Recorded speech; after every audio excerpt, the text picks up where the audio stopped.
Where am I? Plastic rustling, a presence on my right, leaden head, murky amber-lit space, curtains, hospital bed. Oh, the surgery's over. Easy, like getting my wisdom teeth out. Going, gone, and done. Time for ice cream. But oh, okay. This is a little more than that. They've opened my abdomen up. In the consult, my surgeon told me, we make 2 incisions in your abdomen and blow your belly up like a big top circus tent. Very colorful language for him to use. When he said it, sorry, I'm an actor. I'm sensitive to imagery. Looking inside this way is how we determine whether you have stomach cancer. So, okay, the surgery's done. He'll come in soon. Let me know I'm all clear, that it's something else, not stomach cancer. Way at the end of my bed, why am I so long? My surgeon appears, and my husband is with him. Both are masked. Andy's eyes are wild, watching something invisible play out just before his pupils. The surgeon clears his throat. It's as we feared. Stomach cancer? Yes. I'm still foggy from the anesthetic, floaty, unreal. What he says is not true. But if it is, the kind of cancer we're talking about, it's probably hopeless. A pit forms in my stomach, eyes go unfixed. In my mind, I see an image of a taut, glistening power line arcing through a dazzling blue sky. A memory from 6 months prior. Andy and I are finishing up an epic road trip through the Southwest in an RV. We've made it to the Salton Sea, Bombay Beach. Tooling around the deserted, sun-baked town has given us a severe case of the willies, but we pull off the road for one last photo on the way out of town. You're gonna have so many pictures to go through. Pulling away from the spot, a thrill goes through me. Stop, I yell, grabbing Andy's arm to keep him from driving. A power line is biting into the rental RV's overhang. We're well and truly hooked. Everything vivid, grotesque, lurching out, singing with danger. If we'd kept going, we almost certainly would have pulled down the power poles, been electrocuted. And I don't know what made me notice the snag. Feeling deeply foolish, laughs shaking out uncontrolled. We extract ourselves from the RV, stand far from it in the Salton Sea muck. Dial 911, wait for someone to come rescue us in this wasteland. It feels like the power line has snagged and is tugging my guts. An oppressive sense of doom, of profound helplessness sets in. When will help come? Will they be able to free us?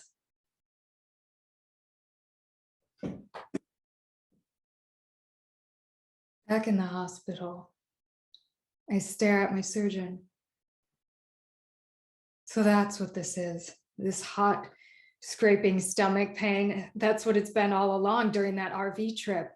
Not an ulcer, not an infection, cancer. An immense black funnel opens up inside my skull, and every thought escapes down it.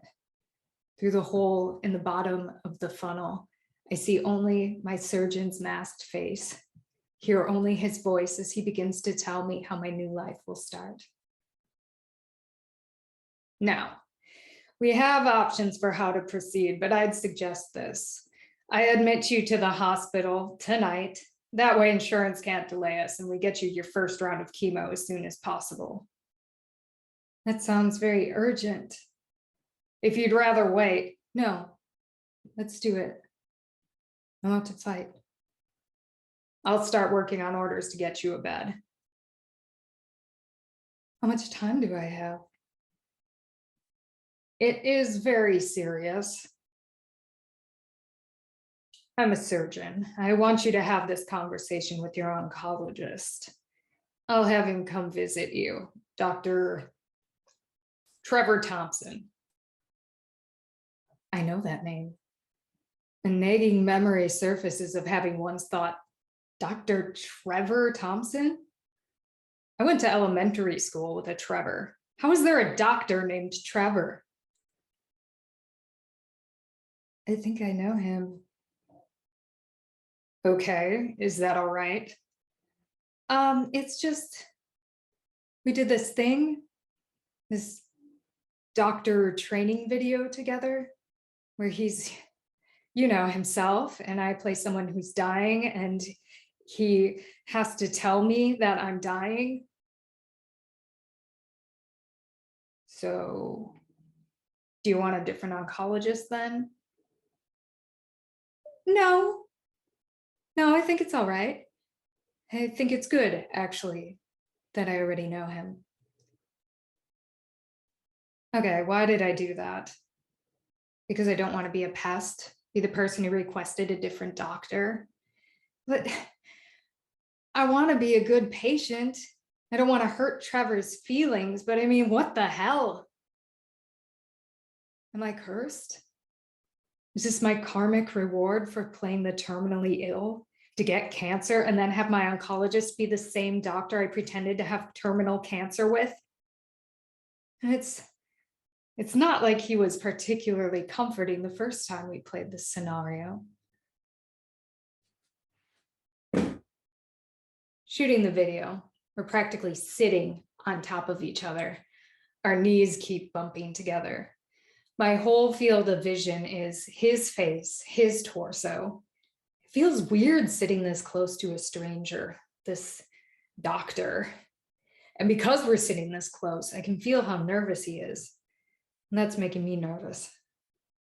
Also, we both turned up wearing the exact same shade of light blue. Someone, unthinkingly, advised Trevor that blue is universally flattering on camera, and then forgot having done that, so we're twinsies. Except I'm wearing some ghastly sick person makeup, pale skin, purple eye circles. But what I'm really worried about is my performance. There's a camera over there. So now I'm worried I won't be able to cry. And this conversation demands that I cry a few times at specific questions. As an actor, nothing stresses me out more than the stage direction she weeps. It's right there. I must, so I cannot. Not truthfully. Everything in me is bent toward generating sadness, creating tears, forcing, closing off possibilities. The pressure can be so intense, I turn into a big knot inside. Nothing makes me feel like more of a phony than trying to get water to come out of my eyes. It's so stressful. Not all actors feel this way. Some just recreate the physiological responses. Others use their own traumatic experiences, which is not how I work. Because I'm not a self-hating hack. Or maybe because I don't have much trauma to draw on. I'm relieved there's no actual script, just an outline for the conversation. For me, being able to feel like I'm playing the character comes down to how much I'm able to think as her, how little I'm worried about getting the words exactly right. Trevor and I are going to improvise our lines, so I hope, the tears will take care of themselves. I just need to listen and think. And sure, push the emotion a bit if I have to. I really want this to feel real. This could affect real people's lives. I feel a great responsibility to get it right. As right as I can, knowing nothing about cancer or being terminally ill or being a parent. I take a few breaths, look up at Trevor again, His forehead is lightly perspiring under dark, shiny curls. He gives me a tight-lipped smile. I smile back, wondering how he can be so nervous to play himself. Okay, let's take it from prognosis sharing. Miss Desmichel, back when? I'm sorry, Trevor, can we hold? Trevor, you've worked with this patient a lot, yeah? Let's make it less formal. Use her first name. Let's try it again. Tara. Back when we started working together, I made you a promise. If I know something, you know it. I'm sorry to have to tell you this, but I'm afraid the time you have left is likely quite limited. I'm concerned you may have as little as months or even weeks. Weeks? We went through all of that and I only have weeks. I have to be here for my children. Did you buy that? Is that how somebody responds to that news? I don't know what the hell I'm doing. I know my job here is to be emotional. The director made that much clear. So, what are we doing here? We are making a training video to show doctors how to have this intense end-of-life conversation. Ellen, I need you to keep the emotions high. Break down at the places we talked about.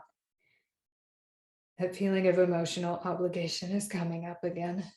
Oh shit, Trevor's talking. I can't imagine how hard this must be for you. But I think it's really important we have this conversation. What are your goals in the time you have left? I want to be able to spend time with my family. What is this voice? If I can, I'd like to be able to travel, see my parents in Boston. Fuck, should I have done this in an accent?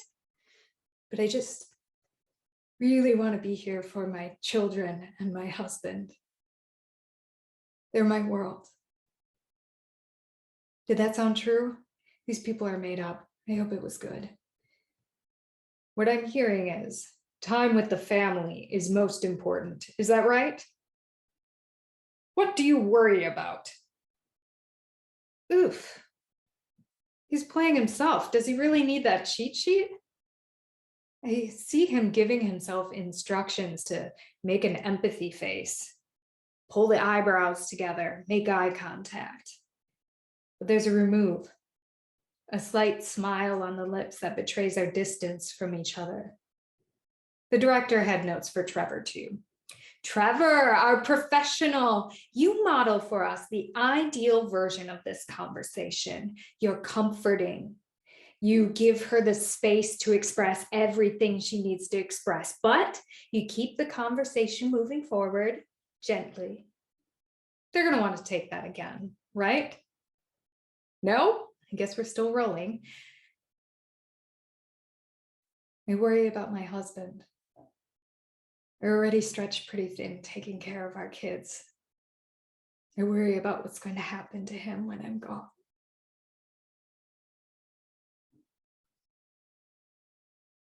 In the silence, after I've said something grim, I, as Tara, want something from him. A touch, a reassurance. I don't know, it's my first time playing this conversation, but it's certainly not his. What is happening to me does not touch him. Though Trevor and I are physically close, there's an invisible barrier between us. He'll sit here with me, furrow his brow, listen to what I have to say, make some notes, leave the room, healthy, unscathed, back to his life. I'm gonna have to play this scene for the two of us. I'll use this isolation, this despair. I move away from the suggested responses. There's no real script. Improvising my own language personalizes it, makes Tara's pain mine own. No exact line to break down on and weep. I feel my way there, feeling the lump rise in my throat, the water begin to sting my eyes.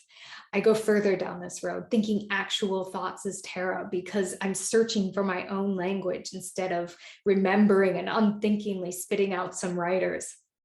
And I am here to tell you, I cried every take, real water. In between takes, I asked the director, any notes for me? Oh no, you're good. Maybe tighten up your response on the goal sharing section. Hey, Trevor. So maybe I can let my inner critic shut the hell up. I'm relishing acting something so extreme. It's like, sometimes being an actor is disgusting. To get excited about playing someone who's dying. What a meaty role. What a challenge. Let's take it from the last question. How much have you shared with your family? My husband and I signed the proxy form. I haven't shared much with the kids, though. They're too young to understand. They may be young, but it could be important for you to explain what's going on yourself. We have resources here, social workers who can help strategize how to have these conversations. Is that something you'd be interested in? Yes, I think I'd like that. We'll set that up. I know this was difficult, but thank you for having this conversation with me. I now have a better understanding of what's important to you. Tara, I want you to know, no matter what happens, we will always be your team. Thank you. Wow. Every time I hear that, we will always be your team, I feel a warm rush of gratitude. I feel held by that. That feels real. So if nothing else we do works, I know that that part of the video will be strong, but I hope the rest will be good too. When we wrap, my face is pinched, my voice is sore, my body is clenched. I can't wipe my sick person makeup off fast enough. I'm done with the job, with Tara, with Trevor, or so I think.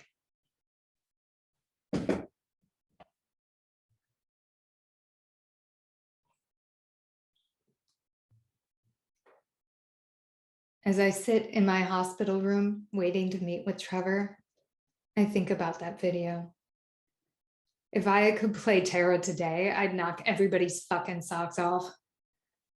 Back then, I didn't get it. Couldn't imagine. But I'd have no problem now. I've always had to rely on my imagination for my acting. Never been addicted, abused, or injured. Even my parents are still together. I've been lucky. I've lived a normal, uneventful life. As I sit staring out my hospital room window at the clouds creeping over the mountains, I think to myself, something interesting is finally happening to me. I sit by the window a long time, drinking in the mountains, wanting to stop time, fly out the window, feel the mist on my skin. This early is quiet on the ward. But with the pandemic, there's always a little pulse of danger under every moment. I've always got my mask at hand. It feels unfair and perverse that I can't see anyone's face. All these people telling me what to do, what my life is going to be like from now on. Plus, add in the usual indignities of the hospital. It's boring, exhausting, and you have no control over who comes in your room, how much blood they take, bathing. Things happen when they happen. A nurse comes in. Excitement. Trevor is coming. Finally. I settle back against the bed. He's going to answer all my questions. Maybe it won't be so bad. Maybe they can do something. Maybe they can't do anything. Maybe it's hopeless. How's he going to be? Better than with Tara? Hello, Miss Dunphy? Hey, you remember me, right? From the training video? Oh, yes, of course. He settles into a chair on my right, at the foot of my hospital bed. a distinct distance. From here, I can take him in. He's wearing a crisp white shirt that's sagged at the elbows over the day. His hair looks damp, freshly showered, which is weird because it's the afternoon. But truly what I first clock is his jaunty purple bow tie. I'm kind of amused, and I'm kind of put off. How are you doing, Miss Dunphy?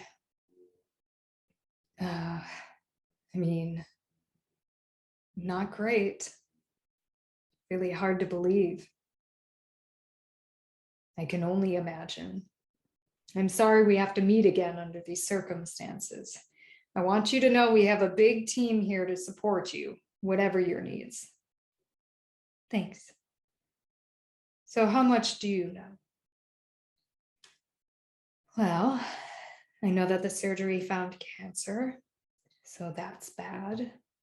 But I don't know at all how much time I'm going to have. Generally, I make a promise to all my patients. If I know something, you know it. Is that what you would like? So yes, the surgery did find stomach cancer, and that it has spread to the lining of your abdomen. Your stomach is unresectable, which means that removing it with surgery is not an option. Not ever? Likely not. Because this is true, because this is an aggressive cancer, the range of time I usually see for this type of cancer is between 2 months and 2 years. A thrill goes through my body, receding from room, locked deep in mind, curiously muffled. Only eyes feel the air, wet, stinging, incipient tears searching the scratchy hospital blanket. It's not true. I hear it, but it's not true. I have all the time I thought I would have. In fact, I have one patient, quite older than you. She's still going strong at 2 years on one drug. That could be the case for you. 2 years?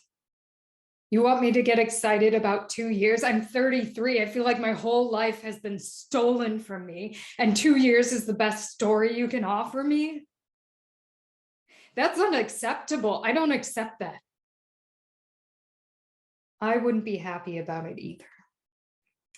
But we're going to do everything we can to fight this, to make you comfortable, to make the time you have good time.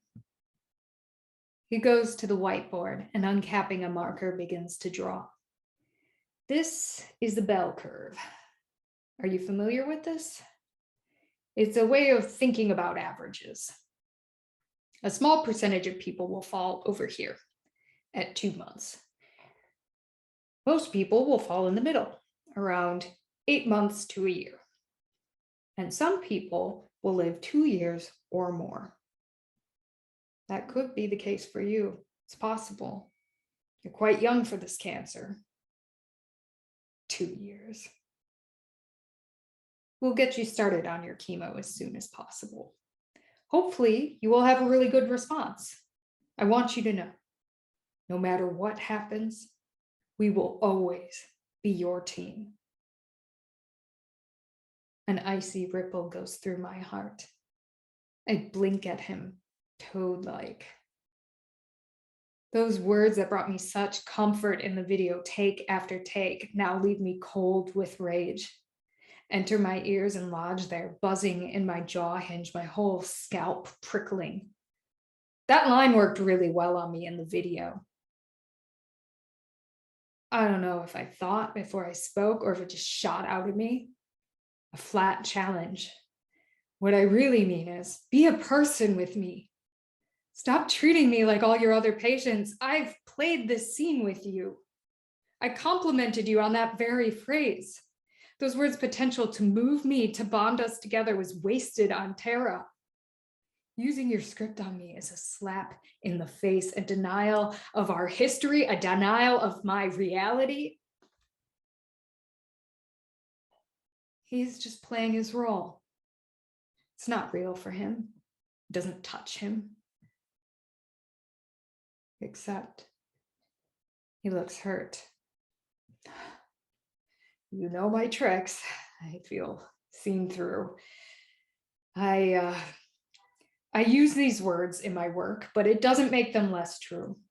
Whatever you need, we're here for you. Okay, sorry, yes. This is just so weird to be having this conversation with you for real, and then you pull out that line. I'm sorry. I really do mean it. We're going to work through this together, okay? From now on, he doesn't go back to his script. But I'm furious with myself for going along with this, for agreeing to him as my oncologist. He stays a long time, maybe an hour and a half, answering every question I can think of, probably multiple times over. I'm so scattered. When he leaves, I'm exhausted. God. When I played Tara, she was just sad, wet, and limp. Such rage didn't occur to me. For me, there are no tears, just fury and refusal. I would make a very different training video today. Why did he think he could use the same words with me? Is he protecting himself, keeping up a barrier? Is that how he copes? I wonder what drew him to gastric oncology in the first place. Lost causes, cancers found too late to do anything but blast your patients with chemicals for as long as they can bear it. It must be horrendous work. And just to watch so many of your patients fade, weaken, die, it must be really fucking hard. But I deserve better than play acting in scripts. That whole afternoon, my eyes keep returning to the bell curve Trevor drew. I stare at it so long, and after image is burned into my eyes. I silently beseech the universe that I am at the far right of the bell curve, and I get 2 more years.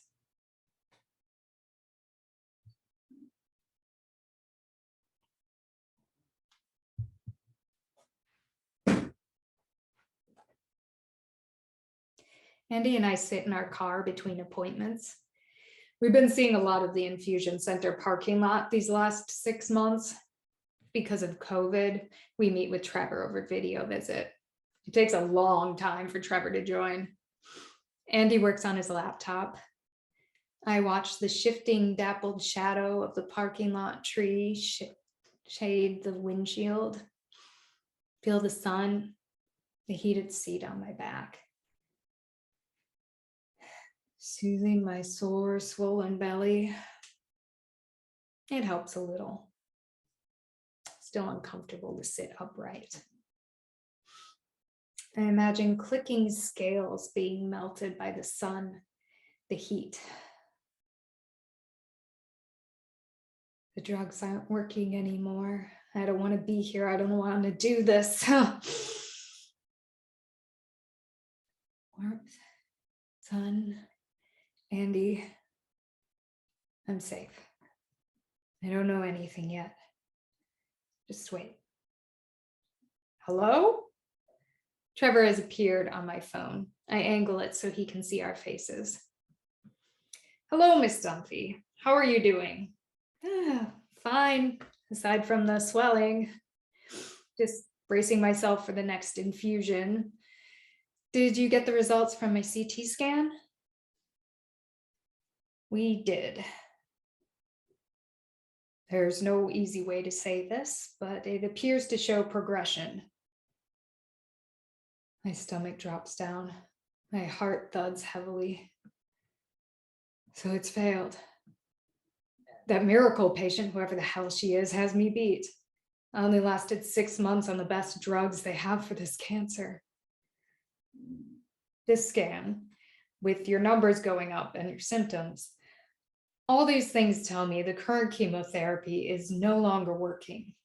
It's time to switch to a new line of drugs. How do you feel about that?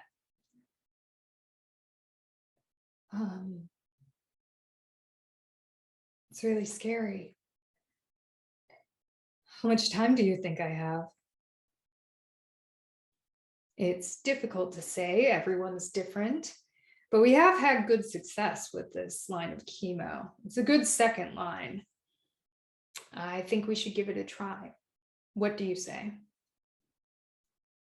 If you think it's the best option, I think so.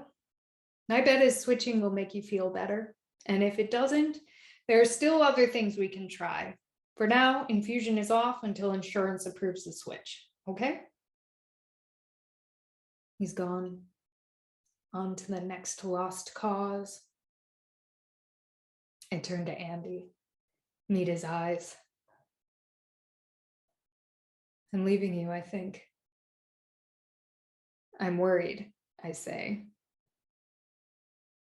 It's not good news, but he seems to think the second line is effective. It just feels like nothing I do matters. It's like my body isn't even mine anymore. Tired. He hugs me, my chin crushed into his collarbone. Close my eyes. Blackness, solitude. He's touching me, but only the outside. Inside, I'm drifting further away, untouchable, unreclaimable. Someday soon, I'll be so remote no voices can reach me. See a single cypress waving on an island where it's always night. The jaw wobbles, fight back tears. Enough. Pat him on the back. Let's go. I want to rest before rehearsal. I stare out the car window, watching my sun-drenched city slipping by. People walking dogs, car washes, lampposts, everything beautiful and out of my grasp. I pass into the cool dark of our apartment, head straight to the bedroom. Pull the duvet cover, cool and smooth with a pleasing weight over my head. Sink into the mattress. I float between waking and sleep.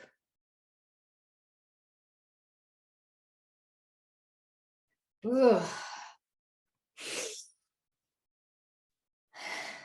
I have a few minutes before rehearsal starts. I hope I still remember everything. It's a remount, a single virtual performance of the Baltimore Waltz. This play is unfinished business for me, shut down by the pandemic, haunting me after my diagnosis, bits and pieces running through my mind. I've been acting in class and little readings here and there.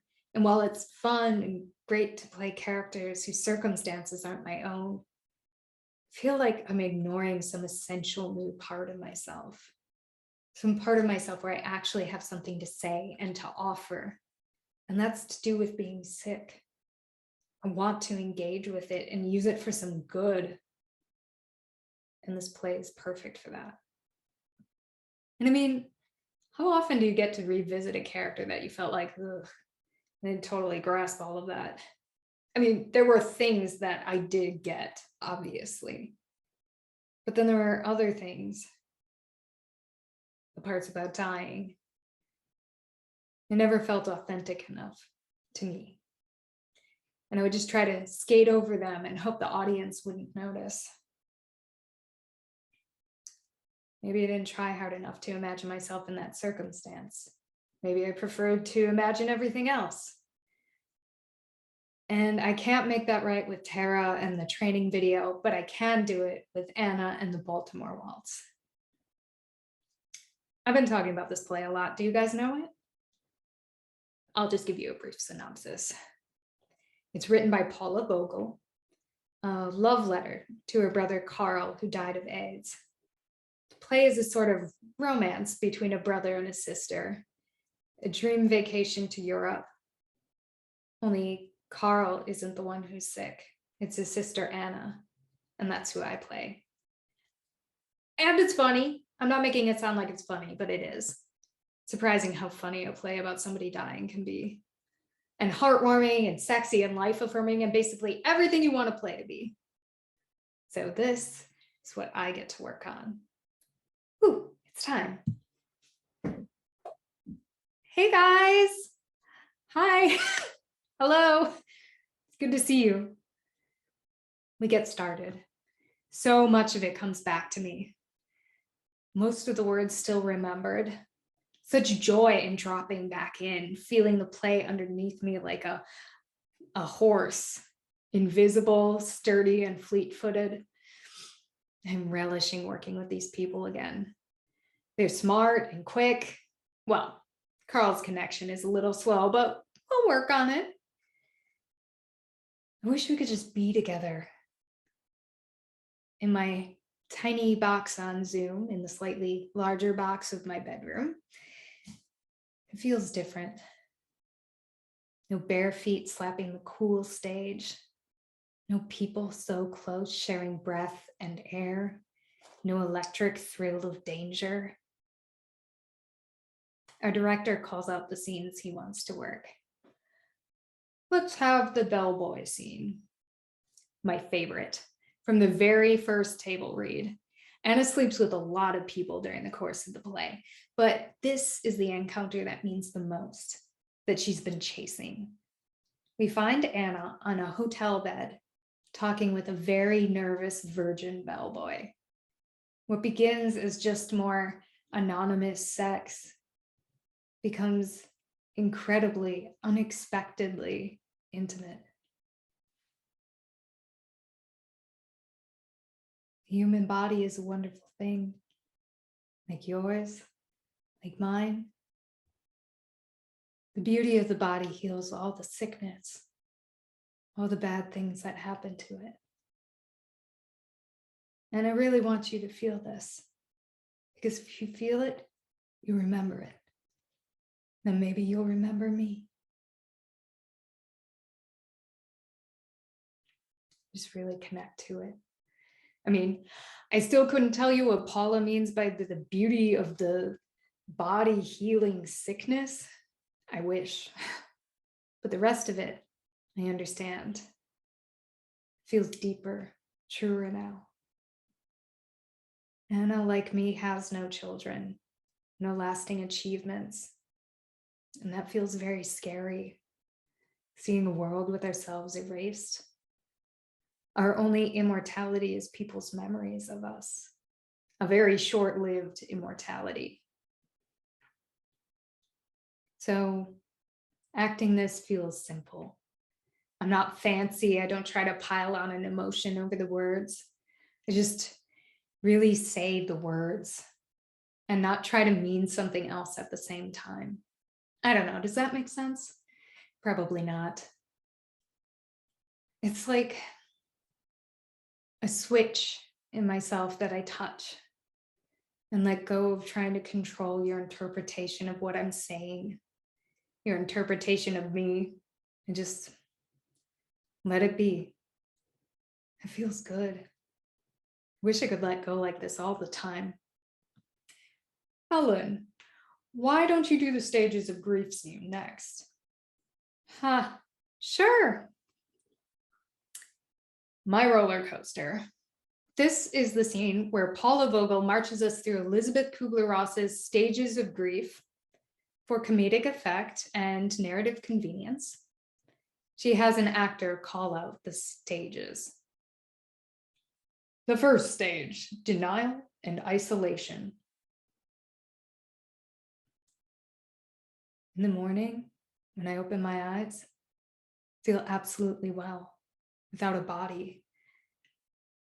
And then the thought comes crashing in my mind. This is the last spring I may see. This is the last summer. It can't be. That's very true. The little voice that pops up when I'm looking at a tree, saying goodbye to a friend, the reminder and the refusal that I could end. Anger. What does she know about what it feels like to die? Elizabeth Kubler-Ross can sit on my face. Bargaining.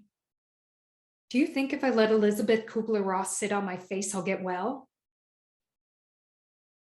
That's really all the time Paula gives to the bargaining stage. Depression. Leave me alone. Acceptance. When I'm gone, I want you to find someone. No, I want to.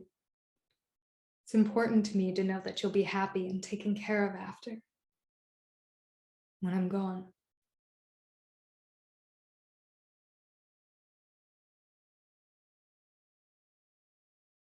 I had almost the same conversation with Andy, sitting exhausted at the Grand Canyon. I was sincere, but I'd already rehearsed the scene. Paula gave me the words, so is it pure? Is it authentic? Really nice work, guys. Way to jump back in. You're released. Bye.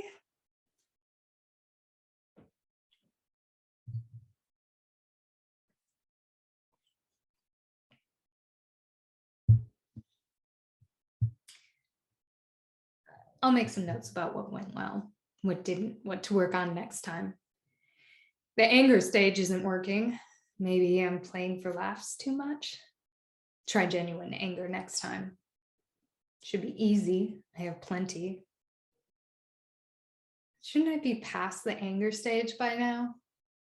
I've done denial, anger, bargaining, I think, and depression, but I've only flirted with acceptance or played it for people with a saintly, resigned tone.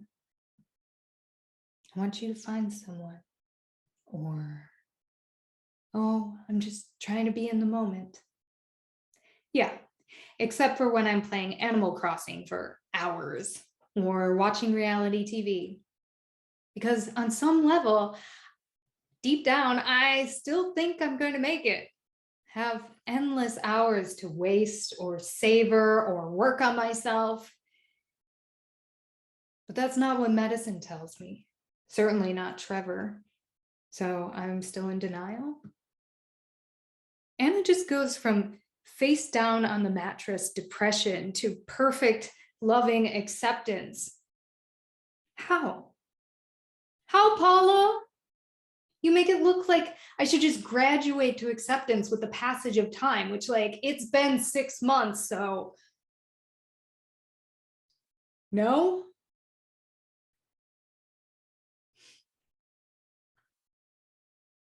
Maybe I approach it like some acting prep work, an imagination exercise. Maybe imagining my death could make me accept it, believe it, prepare for it in some way. The room is dark. I see myself from above, emaciated, rattling breaths in my bed, my deathbed. Except no, they probably don't let you sleep in your regular bed right up to the end. It's probably a hospital bed, probably all crinkly plastic sheets. Ew. But anyway, I don't want to die in our bed. I don't want to do that to Andy. He'd probably have to throw it away after. I'll probably leak bodily fluids all over it. Okay. So yeah, probably it's a hospital bed. Kind of propped up on pillows. It's dark and I'm alone. Just an animal, panting, eyes rolling whites. And I'm in pain. And it's very bad. I've been told that. that the pain is unimaginable. So I don't try to imagine it, and I just tell myself I'm in pain, I'm in pain.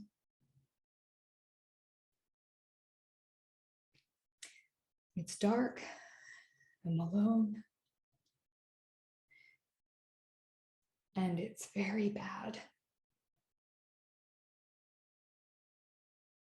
So bad.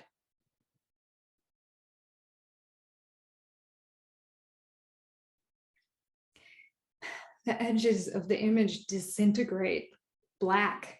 I can't hold it. I can't follow through to the end. Because why? Because I'm a coward? Because I have a shitty imagination? I try again and again. Every time I try to put myself inside my body where the pain and the death are really happening, my mind slides back out. Recoiling, doesn't want to go there.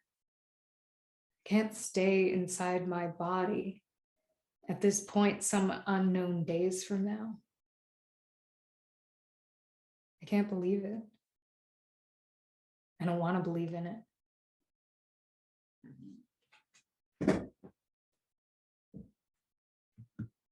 The next day in therapy, I tell Dr. L, I feel like I'm still in denial. Like, I don't really accept that I'm dying. Why do you want to accept that you're dying? Because that's where I'm supposed to get to, right? Go through the stages and you get to acceptance. Except I keep going back to anger or denial. It's just, I don't feel like I'm making any progress. Who says you need to, in your words, make progress? Paula Vogel.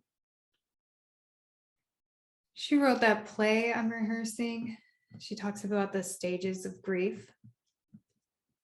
While I'm not familiar with the depiction, I can tell you that the stages are fluid. You're not going to feel only one thing at once. One day you could be angry, the next you might be sad. It's not mutually exclusive. So Paula Vogel lied to us. It's not just a neat progression. Not necessarily. But eventually you get to acceptance, right? Some people do.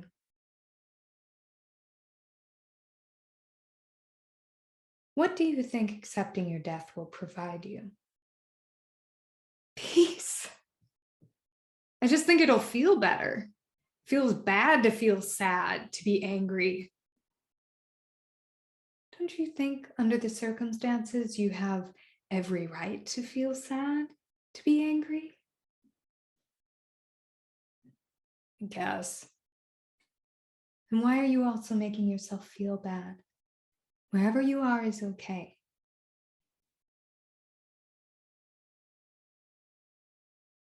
But I don't want to just keep cycling through. It's like anger, denial, anger, depression. I'm all over the place. I feel like I'm defective or something. I promise you, you're not defective. And you're not the only one to express these things to me. My prescription for you this week is to show yourself some compassion. Okay? Okay. I want to be a good patient. Show her I'm a quick learner, always have been. She doesn't need to worry about me. I'm handling this. I am smashing therapy. I'm sure it occurs to you that putting on an act for my therapist is not helpful in any way. Well, it makes me feel better to just give her that agreement, to just go along, because I'm tired. Because I should feel bad. Fuck me, I'm trash. If people could see the things inside of me, inside my heart, they'd never bother with me again. I am so angry. Angry at the carefree, the reckless, my gastroenterologist, my parents, my friends, me, Andy, anyone who calls me on the phone, people calling themselves survivors, wearing survivor t-shirts. I'm so fucking jealous of them. Cancer 0, me 1.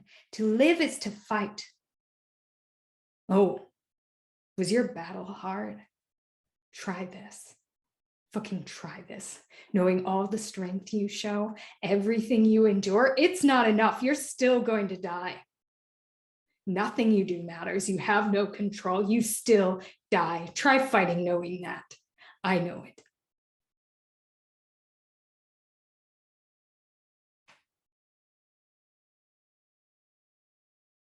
I'm glad people survive. Good for them. It's just, it feels like there's this implication that there's something deficient in my character, that I'm lacking in grit because I won't survive this, that I gave up. And that is not the case.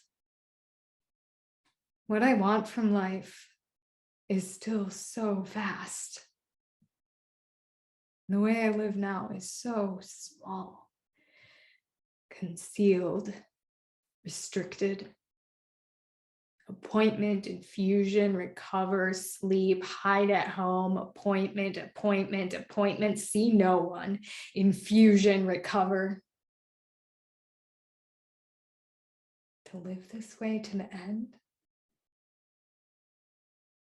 I don't think that's fair.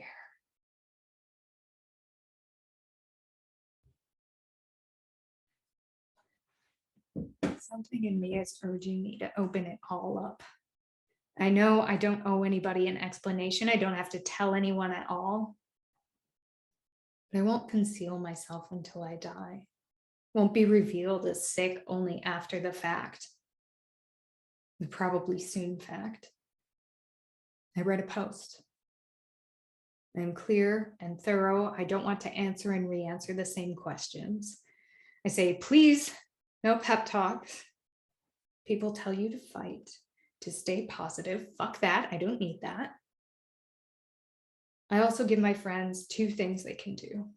The first is a request, something they can do for themselves. Please see a doctor for any ailment. Don't stop until you have a satisfying answer. Goes for you too, by the way. The second is something they can do for me. People always want to do something for you when you're dying. Gifts, food, phone calls, helps people feel better. I know because I've done it, than the one wringing my hands over how to express my care when nothing is going to make it better. Nothing is going to bring that person back. Not a candle, not a blanket, not a card. But I can't get it out of my head, that helplessness, that unease, until I've done something. So I don't mind letting people know what they can do to get that release. I ask my friends to share happy memories, and they do.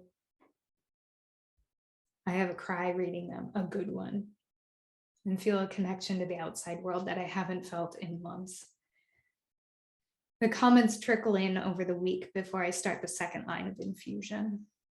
It's tiring responding to so many people reaching out, but I'm glad I announced it. And I'm still alive to read what people will remember of me. The day before infusion, I jump on a video call with my parents in Wisconsin. They're always on the call before me, sitting side by side at their kitchen table, very far from the camera. And they're always a little startled when I join. Oh, hi, sweetie, how are you? Well, I'm starting my second line of drugs tomorrow, which, like, who knows how effective that's going to be, how much time that's going to give me. I'm not super excited to be starting my second line of drugs because it's by definition not as good as the first line. So yeah, I'm pretty messed up right now. I just keep getting worse and running out of time. And there's all these things that I want to do, and I'm not going to be able to get to do them. And it's unfair. And that's all I can keep thinking about. And oh, also, the Baltimore waltz was canceled because we couldn't get the rights. So the one thing I thought I was going to be able to do is just fuck you. Kidding, you can't. So how am I doing? Not great.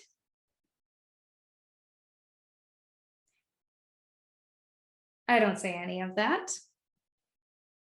I talk about this stuff with my therapist, maybe with Andy, not my parents. They have enough to deal with. I don't want to make them upset.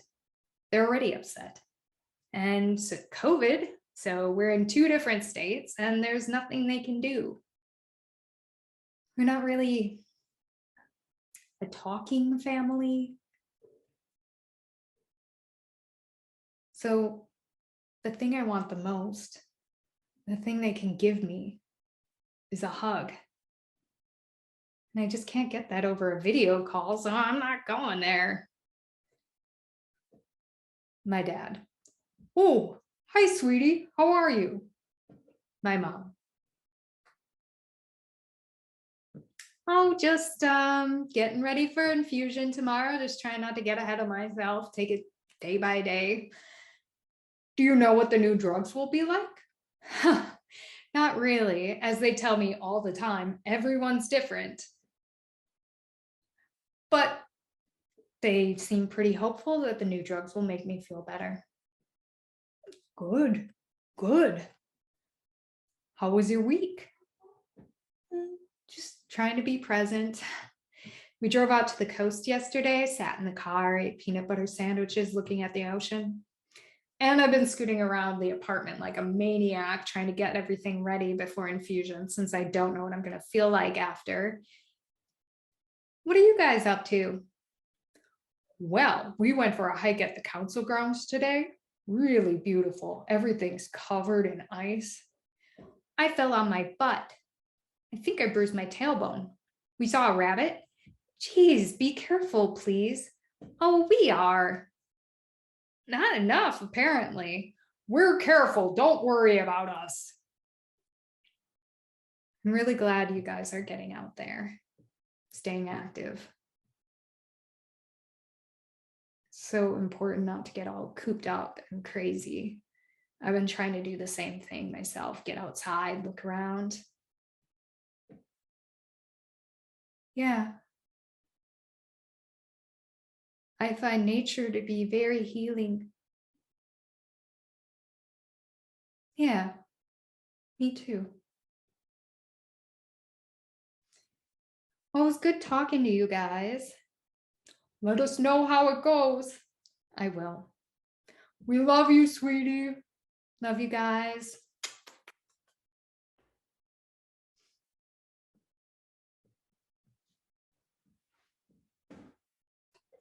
That night, I can't sleep.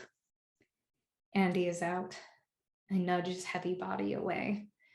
I toss, I turn. Things to do.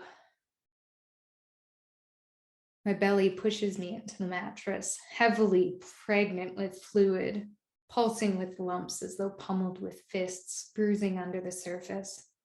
Shallow breaths, doom. This thing inside me is insatiable.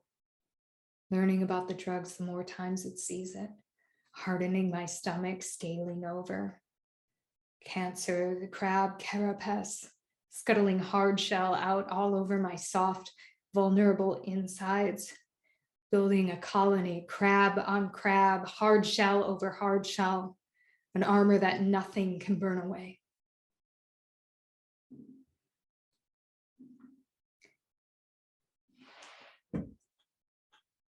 Early the next morning, dread is thrumming in my chest as we pull up to the clinic.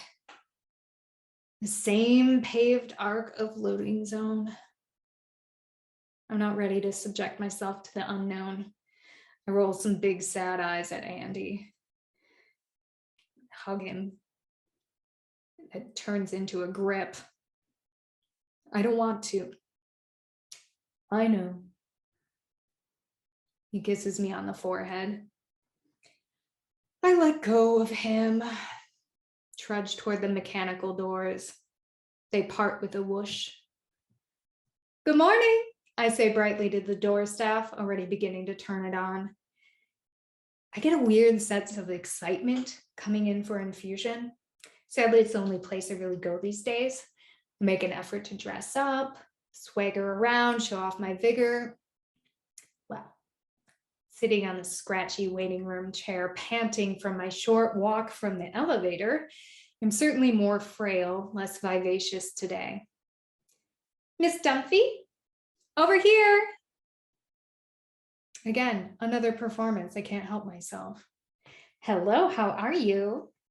I'm good. How are you? So good. I didn't recognize you without your purple hair.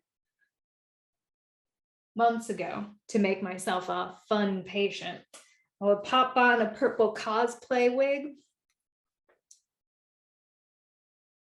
Maybe seafoam, depended on my mood. Got me a little notoriety at the clinic. Oh, well, my hair's coming back in, so I thought I'd go au natural. Oh yeah, it looks good, very good. We walked down the corridor toward my infusion room. I favor the quiet of the private suites to the chatter of the curtain suites. Plus, I am worried about coronavirus floating around. I settle on the bed. She takes my vitals. When I see her lift the scanner, I thrust my wristband toward her. I'm an old pro. I know the infusion rhythms. This is my 14th. Can I get you anything? Something to drink? A warm blanket? Oh, no, that's okay. You sure? Well, a blanket. Okay, I'll get you that. You sit tight. Your nurse today will be Margaret. All right, thanks. So cheerful. Every time I come to an appointment. Why? Am I just so grateful for their care and attention? Yes. Most nurses make me feel like a precious little baby to be cooed to, swaddled, and soothed. But I also want to make it easy for me and for them to be amiable, memorable, special. Hello, Miss Dunphy. How are you feeling today? Well, you saw we're starting new drugs today, and I don't really know what to expect about that. Well, I can certainly go over what to look out for. Okay, can I scan your, oh, thank you, wristband. You knew what I was going to say. She scans me, briefs me on the side effects. I take notes, a serious pupil. I'm going to start infusing now, okay? Sounds good. Sounds good. More like sounds right. I just want to start. I just need to start feeling better. She programs the machine. Noisy beeps. I stare up at the bag of chemicals suspended above me on the IV pole. The new drug is clear, generic, offering no hint of how I'm about to feel. She releases the clamp on my line, and the drugs start to flow, innocuous, just like water down the tube. Heart thumping insistently, the slurping of the machine, nearer, nearer, the pocket of air disappearing and then gone. Feel a cool surge of the drugs squirt into my blood, a metallic tang in my nose. All I can do is sit and wait and see how my body handles these new chemicals. Maybe they'll give me terrible itching veins, nausea that turns me inside out. Maybe it'll do nothing, my belly swelling further, filling with carbuncles eaten up from the inside. Or maybe they'll work. Buy me some time. Buy me some time. 2 hours pass with no ill effects. I extract myself weakly from the chair, bloated, a salty sea sloshing side to side, filling my whole abdomen, sickening my appetite. But I'm fine. This is the desired effect. The next morning, I surface out of a squishy, disrupted sleep. I struggle over my wedge pillow, twisting breathlessly for my precious phone. I get it and flop back on the pillow, queasily. Unlock the phone. An email from Angie. Weird. She saw my Facebook announcement. She wants to do a virtual benefit reading, raise money for cancer research. And I can choose any Shakespeare play and cast myself. Everything will work around my treatment schedule. My chest feels warm. A catch in the back of my throat. Genuine excitement for the first time in a long time. And then anxiety. Which play? Who should I be? Will I be good enough? Will anybody come? Can I do this physically? One thing at a time. I want to, and I will make it happen. Which play? Is there a Shakespeare play that deals with illness? Maybe All's Well That Ends Well? No. Maybe a big, important tragedy. Not such great roles for women. If I'm honest with myself, I don't want to do Hamlet or Lear. Maybe I'm not so cultured, but my favorite Shakespeare is Twelfth Night, and I've always wanted to play Viola. Daring, gender-bending, passionate Viola. I tell Angie my idea, half dreading she'll make a counter-suggestion, but she's into it.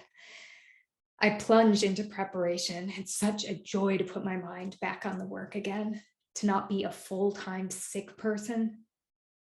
I feel this great pressure to be brilliant for the nonprofit, for the audience, for myself.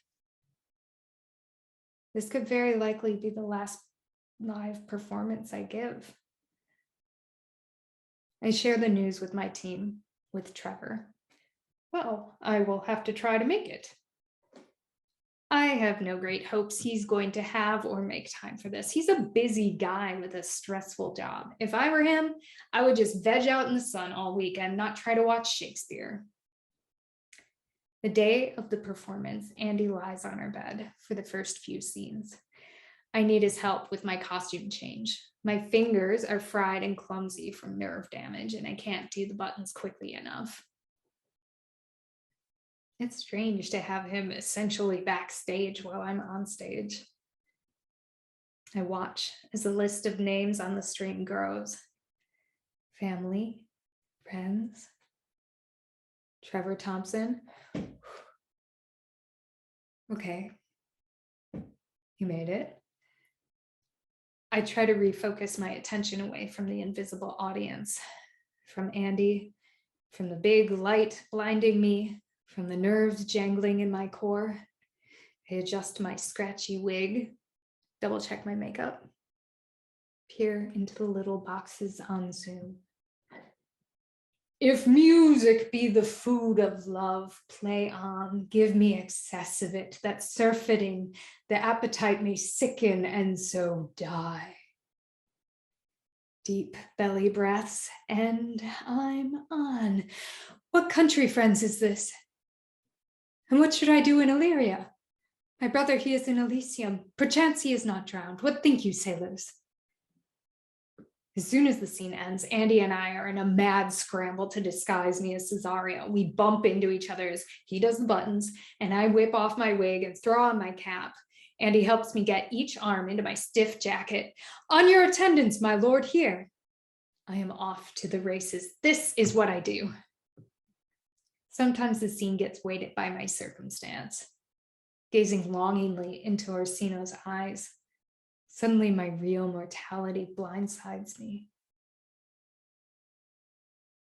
She never told her love, but let concealment, like a worm in the bud, feed on her damask cheek. She pined in thought. With the green and yellow melancholy, she sat like patience on a monument, smiling at grief. Still works, right? Much of the play, though, I lift out of myself, out of my circumstances. For 2 hours, disguised as a boy, I fall in love, navigate mix-ups, feel a rush of excitement as I explore my newfound freedom. I most enjoy the scenes with my friend who's playing Olivia. I lock eyes with her, and even though it's on Zoom and we're playing adversaries, I know we've got each other. There's such pleasure in our banter, our struggle for the upper hand. I crow out, Olivia, professing how I'd pursue her, and feel victorious when I see an expression of wonder ripple across her face. I watch the pages dwindling. I feel the play slipping by. I try to savor it, stay in this world as long as I can. I'm spit out at the end of the play, wrung out, joyous, to no thunderous applause. But there is a steady stream of messages praising us. I scroll through. I don't see Trevor's name anymore. Must have left. I'll get to tell him how much we've raised, a larger amount than I had imagined. These are my friends, my family, fellow theater artists. I feel moved by these gestures, these contributions for a better future, for those who come after me. As much as I want to, I can't stay in the celebratory space forever. The number of people on the stream dwindles. One by one, we each close the window. The connection is severed. Just alone in my bedroom again, staring at the blue light of my computer screen, where just moments before were fantastic characters, collaborators, hordes of friends and family.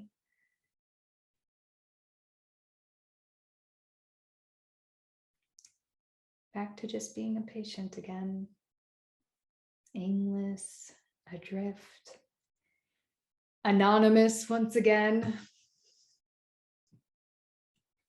A few days later, I'm in an exam room. The next cycle is about to begin, but I've been having nosebleeds and I want Trevor to look up there, see if anything is really wrong or if it's just a fun new side effect.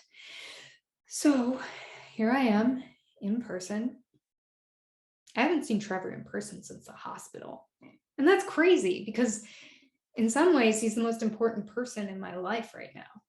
I have to ask Trevor about this. What's he going to say about that? This man knows so much about me, my disease, my anxieties. And we've only been together in the flesh twice before. And the first time, I was pretending to be somebody else half the time. Knock, knock. Come in.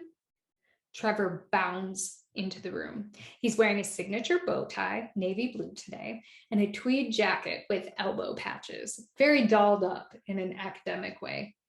And he has entered the room, bouquet first, like an excited suitor. There's our star. He thrusts the flowers out to me. It's massive, like 5 pounds and lavish. Roses and daisies and leaves and little berry things. The kind of bouquet that Andy would buy for me. I was expecting a flashlight up my nose, not this. I'm shocked, speechless. I feel my face turn all sorts of colors, my ears catch fire. Fantastic work. Thanks for watching. You really didn't have to. Oh, yes, I did. It was great. Even the kids liked it. I had to explain it sometimes. The language is a little tough for them. Tough for me. I don't think so. You really have a presence. Like, and on Zoom too. I did a little acting back in college, but nothing like that. I didn't know that. Did you see how much we raised? I sure did. We get down to business, medical stuff. I sit with the flowers pricking my arms, weighing them down. As we talk, part of my attention is on them. Like, flowers take planning, right?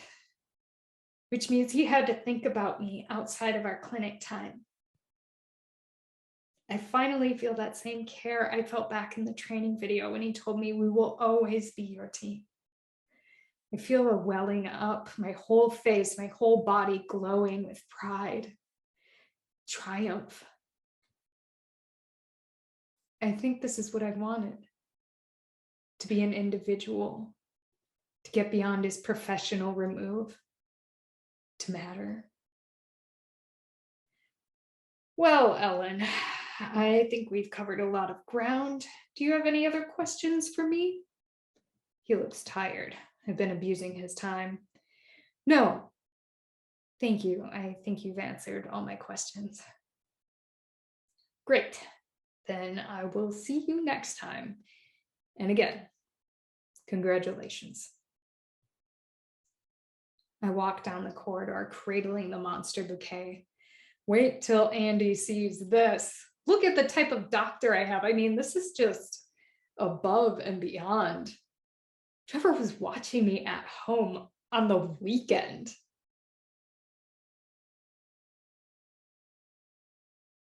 But what claim do I have to Trevor's off hours? It's kind of like I've invaded his life. If he allowed that with every patient, it would be unbearable. This work must be so heavy. I feel a little guilty. I've finally touched him.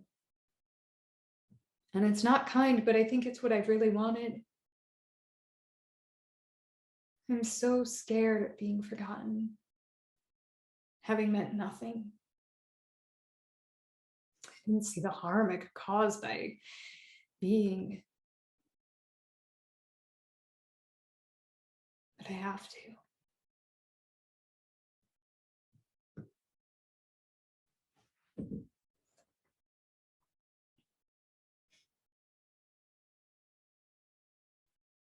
I wish I had some big life truth to share with you. I feel like I want to give you some really profound nugget of wisdom you can carry away. I think that's what is expected of the dying. I've hashed over numerous options, wise cliche things I could leave you with, but it's just mouthing and gesturing and fakery of the worst kind. And you'd see me trying to skate over it because you're sharp. I have to believe what I'm saying so I can be authentic. And I'm not going to start lying to you now because I don't believe those things yet. And maybe someday I will. I'll be at peace, soft, accepting my death with welcoming arms. But part of me hopes not, because that sounds like an entirely different person. Maybe a better person, but not me. When I go, I want to go as me. Not a character, not a representation, not a saint. Me.